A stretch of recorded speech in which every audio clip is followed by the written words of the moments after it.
नमस्कार, ये आकाशवाणी पटना है। अब आप अभिषेक दास से प्रादेशिक समाचार सुनिए। पहले मुख्य समाचार। राज्य सरकार ने महाकुंभ मेले में बढ़ती भीड़ को देखते हुए लोगों को फिलहाल कुछ दिनों के लिए कुंभ यात्रा नहीं करने की सलाह दी। रेलवे स्टेशनों पर बढ़ाई गई सुरक्षा व्यवस्था। भारतीय राष्ट्रीय राजमार्ग प्राधिकरण NHAI ने पटना बेतिया राष्ट्रीय राजमार्ग संख्या 139W के निर्माण को मंजूरी दी। बिहार विद्यालय परीक्षा समिति की मैट्रिक की वार्षिक परीक्षा आज से शुरू हो रही है। लगभग 16 लाख परीक्षार्थी हो रहे हैं शामिल। और प्रदेश के मौसम में एक बार फिर हुआ बदलाव, अधिकतम और न्यूनतम तापमान सामान्य से ऊपर। अब समाचार विस्तार से। राज्य सरकार ने लोगों से फिलहाल कुछ दिनों के लिए कुंभ यात्रा का कार्यक्रम नहीं बनाने की अपील की है। मुख्य सचिव अमृतलाल मीणा ने कहा कि अभी राज्य के सभी प्रमुख रेलवे स्टेशनों पर कुंभ जाने वाले यात्रियों की अत्यधिक भीड़ के कारण अफरा तफरी की स्थिति बन रही है। उन्होंने लोगों से भीड़ कम होने के बाद यात्रा का कार्यक्रम बनाने की अपील की है। इधर नई दिल्ली रेलवे स्टेशन पर हुई भगदड़ के बाद राज्य के सभी प्रमुख रेलवे स्टेशनों पर सुरक्षा व्यवस्था बढ़ा दी गई है। एक रिपोर्ट। पुलिस महानिदेशक विनय कुमार ने रेलगाड़ियों में बढ़ती भीड़ को देखते हुए विधि व्यवस्था बनाए रखने को लेकर दिशा निर्देश जारी किया है। एडीजी रेलवे को सभी स्टेशनों पर भीड़ नियंत्रण के उपाय करने, 24 घंटे सीसीटीवी चालू रखने और जीआरपी थानों को चौकस रहने के निर्देश दिए गए हैं। रेलगाड़ियों के आगमन और प्रस्थान के समय विशेष रूप से चौकसी बरतने को कहा गया है। ध्वनिक विस्तारक यंत्रों की मदद से यात्रियों को पल पल की सटीक जानकारी देने को भी कहा गया है। इसके अलावा ट्रेनों का शीशा तोड़ने और हंगामा करने वालों की पहचान कर तुरंत गिरफ्तार करने के निर्देश दिए गए हैं। आकाशवाणी समाचार के लिए पटना से आशीष रंजन। इधर पटना जंक्शन पर भी सुरक्षा व्यवस्था बढ़ा दी गई है। आरपीएफ के वरिष्ठ कमांडेंट प्रकाश कुमार पांडा ने कहा कि स्टेशन पर अतिरिक्त 100 रेलवे कर्मचारियों को तैनात किया गया है। आप देख रहे हैं सुरक्षा व्यवस्था चाक चौबंद है यहाँ, और आरपीएफ और जीआरपी की टीमें यहाँ पे डिप्लॉयड है, डीटीज डिप्लॉयड है। रेलवे की हमने एडिशनल लगभग 100 स्टाफ को एडिशनल यहाँ पे डिप्लॉय कर रखा है। और प्रयास यही है कि सभी यात्रियों को सुरक्षित तरीके से, जो भी प्रयागराज की तरफ जा रहे हैं या और दूसरे डायरेक्शन में जा रहे हैं, उनको सुरक्षित रूप से पहुंचाया जाए। नई दिल्ली रेलवे स्टेशन पर हुई दुर्घटना में मारे गए 18 लोगों के परिजनों को 10-10 लाख रुपए की अनुग्रह राशि दी गई है। भारतीय रेलवे ने एक वक्तव्य में कहा कि गंभीर रूप से घायल 3 यात्रियों को 2.5 लाख रुपए दिए गए हैं। साधारण रूप से घायल 12 लोगों को 1-1 लाख रुपए दिए जा चुके हैं। रेलवे 2 घायलों को वित्तीय सहायता देने की प्रक्रिया में है। अब तक कुल 195 लाख रुपए से अधिक की अनुग्रह राशि दी जा चुकी है। कुल 15 घायल यात्रियों में से 11 यात्रियों को उचित चिकित्सा उपचार के बाद अस्पताल से छुट्टी दे दी गई है और 4 यात्री अभी भी अस्पताल में भर्ती हैं। भारतीय राष्ट्रीय राजमार्ग प्राधिकरण NHAI ने पटना बेतिया राष्ट्रीय राजमार्ग संख्या 139W के निर्माण को मंजूरी दे दी है। 171 किलोमीटर से अधिक लंबी इस सड़क के निर्माण पर 8,660 करोड़ रुपए से अधिक की लागत आएगी। इस बहुप्रतीक्षित परियोजना से उत्तर बिहार, सीमांचल और उत्तर प्रदेश से पटना आने जाने वाले यात्रियों को काफी सुविधा होगी। राज्य के 4 शहरों मुजफ्फरपुर, दरभंगा, गया और भागलपुर में मेट्रो परिचालन से जुड़ी सर्वे रिपोर्ट संबंधित कंपनी ने नगर विकास विभाग को सौंप दी है। सर्वे रिपोर्ट में चारों शहरों में मेट्रो रूट की लंबाई, स्टेशन की जानकारी दी गई है। रिपोर्ट के अध्ययन के बाद अब विस्तृत कार्य योजना बनाने का काम शुरू होगा। बिहार विद्यालय परीक्षा समिति की मैट्रिक की वार्षिक परीक्षा आज से शुरू हो रही है। इस बार लगभग 16 लाख परीक्षार्थी परीक्षा में भाग लेंगे। इनमें 8,18,000 से अधिक छात्राएं हैं। 1,677 परीक्षा केंद्रों पर 25 फरवरी तक 2 पालियों में परीक्षा का आयोजन किया जाएगा।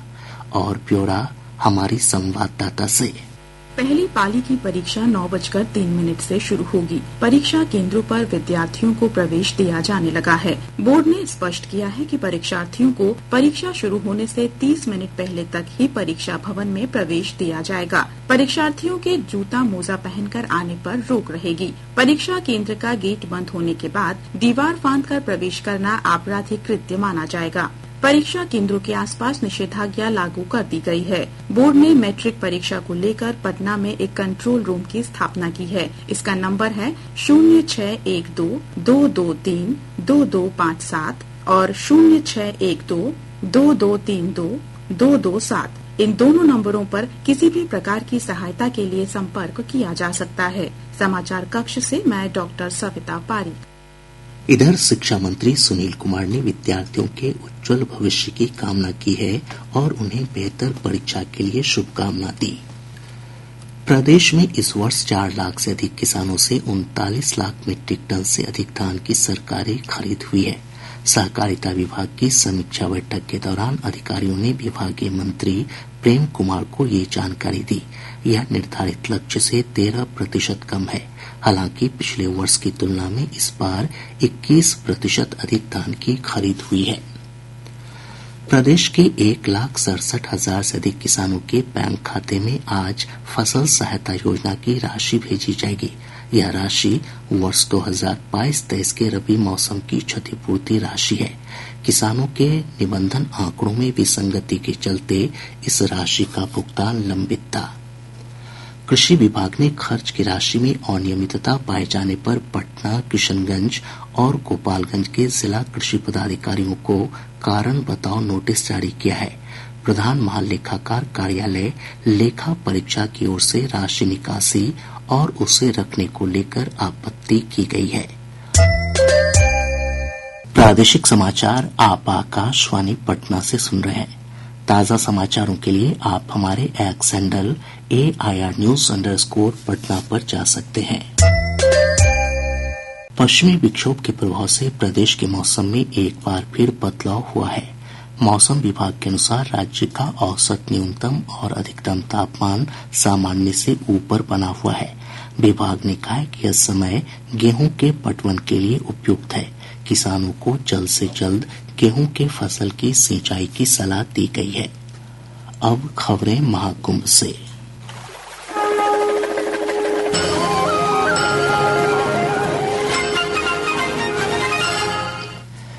आज महाकुंभ का 36वां दिन है। अब तक 53 करोड़ से अधिक श्रद्धालुओं ने गंगा, यमुना और सरस्वती के पवित्र संगम त्रिवेणी में आस्था की डुबकी लगाई है। कल रविवार होने के कारण महाकुंभ मेले में श्रद्धालुओं की भारी भीड़ देखी गई। इधर मेला प्रशासन ने आम श्रद्धालुओं की सुविधा के लिए सभी तरह के पास रद्द कर दिए हैं।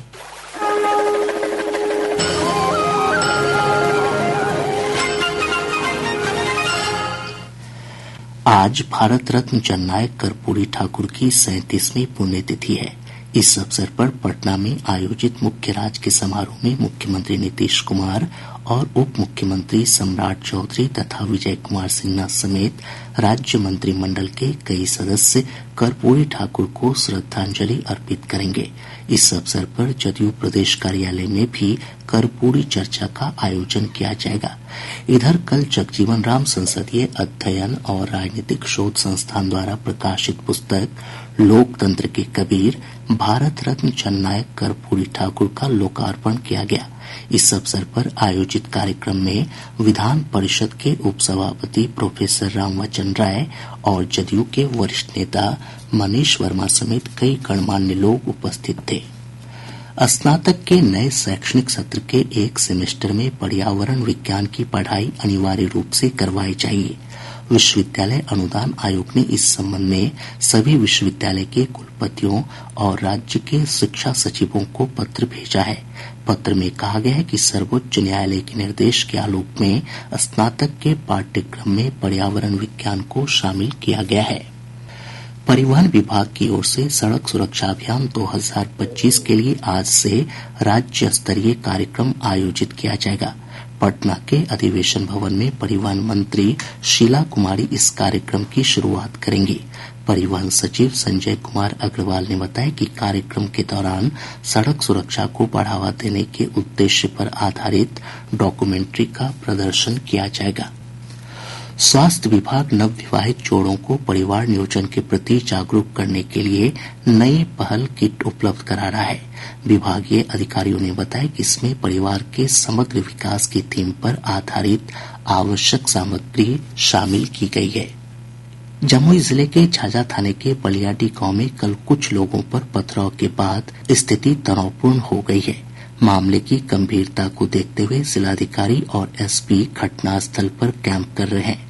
संवेदनशील स्थानों पर दंडाधिकारी की तैनाती की गई है। वहीं जिले में अगले आदेश तक इंटरनेट सेवाएं बंद कर दी गई है। पटना के रामकृष्णा नगर थाना क्षेत्र अंतर्गत न्यू जगनपुरा से पुलिस ने 6 साइबर ठगों को गिरफ्तार किया है।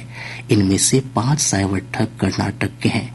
सुपौल के प्रतापगंज थाना क्षेत्र अंतर्गत इमामपट्टी आदिवासी टोला में शराब कारोबारियों के खिलाफ छापेमारी करने पहुंची पुलिस टीम पर महिलाओं ने ईंट पत्थर से हमला कर दिया। हमले में थानाध्यक्ष समेत 11 पुलिसकर्मी घायल हो गए। बिहार शरीफ सदर अस्पताल में एक प्रसूता की मौत के बाद हुए हंगामे में 5 लोगों के खिलाफ प्राथमिकी दर्ज कराई गई है। बक्सर जिले के राजपुर थाना क्षेत्र के पलिया गांव के पास एक पानी भरे गड्ढे में तेज रफ्तार मोटरसाइकिल के पलट जाने से 2 युवकों की मौत हो गई। अररिया जिले के चौकीहाट थाना क्षेत्र से पुलिस ने एक ट्रक से 2275 लीटर शराब के साथ 2 तस्करों को गिरफ्तार किया है। अब पटना से प्रकाशित प्रमुख समाचार पत्रों की सुर्खियां। आज के सभी समाचार पत्रों ने नई दिल्ली रेलवे स्टेशन पर हुई भगदड़ से जुड़ी खबर को प्रमुखता से प्रकाशित किया है। हिन्दुस्तान लिखता है, दिल्ली भगदड़ में बिहार के 11 लोगों की मौत। दैनिक जागरण ने इसी खबर को प्रमुखता देते हुए लिखा है, मृतकों में समस्तीपुर और नवादा के 3-3, सारण, बक्सर, वैशाली, मोतिहारी और पटना के 1-1। प्रभात खबर ने मुख्यमंत्री नीतीश कुमार के बयान को प्रमुखता देते हुए लिखा है, बिहार में डर का माहौल खत्म हो गया है, अब शांति और भाईचारा है। दैनिक भास्कर ने अपनी विशेष रिपोर्ट में लिखा है, राज्य के विश्वविद्यालयों में लड़के ज्यादा हैं, लेकिन टॉपर लिस्ट में लड़कियां अधिक। राष्ट्रीय सहारा ने सुप्रीम कोर्ट के हवाले से लिखा है, कार्यस्थल पर सीनियर की फटकार, इरादतन अपराध नहीं। आज अखबार समेत सभी समाचार पत्रों ने मैट्रिक परीक्षा से जुड़ी खबरों को प्रमुखता से प्रकाशित किया है। और अब अंत में मुख्य समाचार एक बार फिर। राज्य सरकार ने महाकुंभ मेले में बढ़ती भीड़ को देखते हुए लोगों को फिलहाल कुछ दिनों के लिए कुंभ यात्रा नहीं करने की सलाह दी। रेलवे स्टेशनों पर बढ़ाई गई सुरक्षा व्यवस्था। भारतीय राष्ट्रीय राजमार्ग प्राधिकरण NHAI ने पटना बेतिया राष्ट्रीय राजमार्ग संख्या 139W के निर्माण को मंजूरी दी। बिहार विद्यालय परीक्षा समिति की मैट्रिक की वार्षिक परीक्षा आज से शुरू हो रही है। लगभग 16 लाख परीक्षार्थी हो रहे हैं शामिल। और प्रदेश के मौसम में एक बार फिर हुआ बदलाव, अधिकतम और न्यूनतम तापमान सामान्य से ऊपर। इसके साथ ही आकाशवाणी पटना से प्रसारित प्रादेशिक समाचार का ये अंक समाप्त हुआ।